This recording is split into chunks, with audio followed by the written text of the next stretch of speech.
നേരം ഇരുന്നാൽ എഴുന്നേൽക്കാൻ പ്രയാസം, കുനിഞ്ഞു നിവരുമ്പോൾ നടുവിനൊരു പിടുത്തം, കാലിനും കൈക്കും വേദന. 90s കിഡ്സിന്റെ കാര്യം തന്നെയാണ് പറഞ്ഞു വരുന്നത്. 90s കിഡ്സിന് പേരിൽ മാത്രമേ ഇപ്പോൾ കിഡ്സ് ബാക്കിയുള്ളൂ.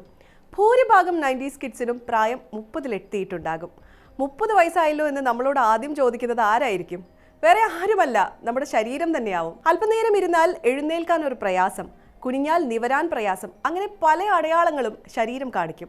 അതോടെ മനസ്സിലാക്കണം പ്രായം അടുത്ത ഘട്ടത്തിലേക്ക് കടന്നിട്ടുണ്ടെന്ന്. ഒരാളുടെ ആരോഗ്യത്തിന്റെ കാര്യത്തിൽ നിർണായകമാണ് 30കൾ. ഊർജ്ജസ്വലതയോടെ ചെലവഴിച്ച യൗവനത്തിന്റെ അവസാന ഘട്ടമാണിത്. ശാരീരികമായ പല പ്രശ്നങ്ങളും പതുക്കെ തലപൊക്കും. എന്നാൽ ആരോഗ്യകാര്യങ്ങളിൽ അല്പം ശ്രദ്ധ ചെലുത്തുന്നത് വഴി 30കളിലും ഫിറ്റായിരിക്കാനും അസുഖങ്ങളെ അകറ്റി നിർത്താനും കഴിയും. Cholesterol, sugar, fatty liver, blood pressure തുടങ്ങിയ പല അസുഖങ്ങളുടെയും പേര് മുമ്പ് നമ്മൾ കേട്ടിട്ടേ ഉണ്ടാകൂ. എന്നാൽ 30കളിൽ എത്തുന്നതോടെ ഇതൊക്കെ അടുത്തറിയാൻ തുടങ്ങും. സുഹൃത്തുക്കൾ തമ്മിലുള്ള ചർച്ചകൾ പോലും ഷുഗർ ഉണ്ടോ, കൊളസ്ട്രോൾ ഉണ്ടോ തുടങ്ങിയ അന്വേഷണങ്ങളിലേക്ക് മാറും. പല അസുഖങ്ങളെയും നിശബ്ദം വിളിച്ചു വരുത്തുന്നതാണ് പുതിയ കാലത്തെ ജീവിതശൈലി. ഒരു ഘട്ടം കഴിയുന്നതോടെ മാത്രമാണ് പലതിൻ്റെയും അടയാളങ്ങൾ പുറത്തു കാണൂ. പ്രമേഹം, കൊളസ്ട്രോൾ, ഫാറ്റി ലിവർ തുടങ്ങി നിരവധി ജീവിതശൈലി രോഗങ്ങൾക്ക് ഈ സ്വഭാവമുണ്ട്. പലരും ഇത്തരം അസുഖങ്ങൾ ഉണ്ടെന്ന് തിരിച്ചറിയുന്നത് എപ്പോഴെങ്കിലുമൊക്കെ ഹെൽത്ത് ടെസ്റ്റുകൾ ചെയ്യുമ്പോൾ മാത്രമായിരിക്കും. പ്രമേഹം, ഉയർന്ന രക്തസമ്മർദ്ദം, വൃക്ക സംബന്ധമായ അസുഖങ്ങൾ തുടങ്ങിയവ തുടക്കത്തിലേ കണ്ടെത്താൻ ആരോഗ്യ പരിശോധനകൾ സഹായിക്കും. അതുകൊണ്ടാണ് 30 വയസ്സ് പിന്നിട്ട ഏതൊരാളും കൃത്യമായ ഇടവേളകളിൽ ഹെൽത്ത് ചെക്കപ്പ് നടത്തുന്നത് നല്ലതാണെന്ന് പറയുന്നത്. 30-ന് മുകളിൽ പ്രായമുള്ളവർ നിർബന്ധമായും ചെയ്തിരിക്കേണ്ട ഏതാനും ആരോഗ്യ പരിശോധനകളുണ്ട്. അവ ഏതൊക്കെയാണെന്ന് നോക്കാം. 30-ന് മുകളിലുള്ളവർ രക്തസമ്മർദ്ദം അല്ലെങ്കിൽ ബ്ലഡ് പ്രഷർ പരിശോധന നടത്തേണ്ടത് അത്യാവശ്യമാണ്. അമിത രക്തസമ്മർദ്ദം അഥവാ ഹൈപ്പർ ടെൻഷൻ പലർക്കും ആരംഭിക്കുന്നത് 30കളിലാണ്. നിശബ്ദമായി എത്തുന്ന രക്തസമ്മർദ്ദം മറ്റ് സൂചനകളൊന്നും തുടക്കത്തിൽ പുറത്തേക്ക് കാണിക്കാറില്ല. 120/80 mmHg ആണ് നോർമൽ രക്തസമ്മർദ്ദം. ഇതിനേക്കാൾ കൂടുന്നത് പല ആരോഗ്യ പ്രശ്നങ്ങളുടെയും തുടക്കമാകും. അമിത രക്തസമ്മർദ്ദം പരിശോധനയിലൂടെ നേരത്തെ തിരിച്ചറിഞ്ഞാൽ പരിഹരിക്കാൻ മാർഗങ്ങളുണ്ട്. ഉപ്പ് കുറയ്ക്കൽ, സ്ഥിരമായ വ്യായാമം, ജീവിതശൈലി ക്രമപ്പെടുത്തൽ തുടങ്ങിയ മാർഗങ്ങളിലൂടെ രക്തസമ്മർദ്ദം നിയന്ത്രിക്കാൻ സാധിക്കും. എന്തും വാരി വലിച്ചു കഴിക്കുന്ന ശീലക്കാരാണെങ്കിൽ ഇനി അത് മാറ്റാനുള്ള സമയമാണ്. ഭക്ഷണശീലത്തിന്റെ ഭാഗമായി വരുന്ന പ്രധാന അസുഖങ്ങളിലൊന്നാണ് കൊളസ്ട്രോൾ.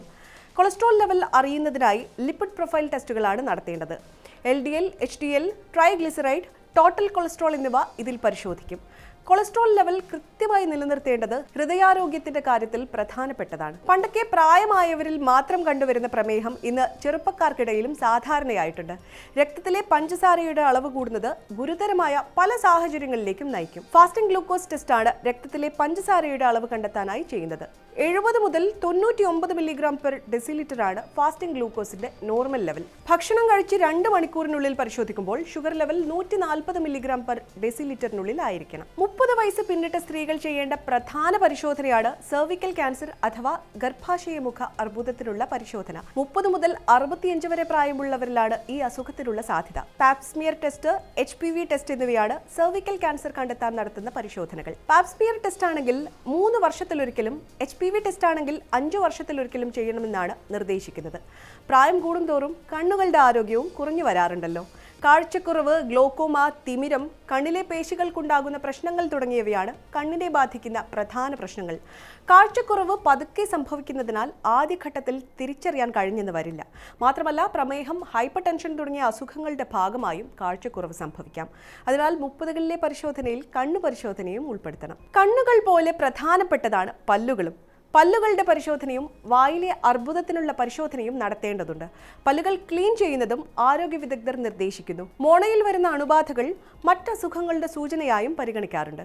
പല്ലുകൾക്ക് കേട് സംഭവിക്കുന്നുണ്ടോ എന്നും പല്ലുകൾക്കിടയിൽ ഭക്ഷണാവശിഷ്ടം അടിഞ്ഞുകൂടി അണുബാധയ്ക്ക് കാരണമാകുന്നുണ്ടോ എന്നും ശ്രദ്ധിക്കണം. പല്ലുകളുടെ ഉള്ളിൽ പോടുണ്ടാകുന്നുണ്ടോ എന്ന് എക്സ്റേ പരിശോധനയിലൂടെ കണ്ടെത്താനാകും. തൈറോയ്ഡ് ഹോർമോണിന്റെ അളവിൽ വ്യതിയാനമുണ്ടാകുന്നുണ്ടോ എന്നുള്ള പരിശോധനകൾ നടത്തേണ്ടതുണ്ട്.